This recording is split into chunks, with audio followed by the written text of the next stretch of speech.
Hey, good morning, guys. This is Ken with Savera Wood Floor Refinishing. Hey, guys, we are working at a Freeport, Long Island today. Today's job is going to be a screen and recoat. Client found us online. We are going to be doing 2 coats of finish on this job.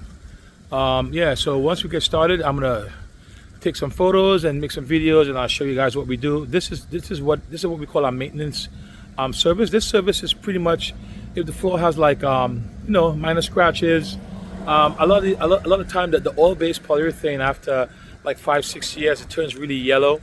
So because we use water-based finishes, when we apply the polyurethane, the floor is going to stay that color. It's not going to get yellow over time, right? It's a semi-gloss. They want the same sheen back. Yeah, so we're gonna go inside, and I'm gonna get started. And I'll take some videos and pictures, like I said, and you guys are gonna see what our maintenance buff and recoat looks like before and after photos.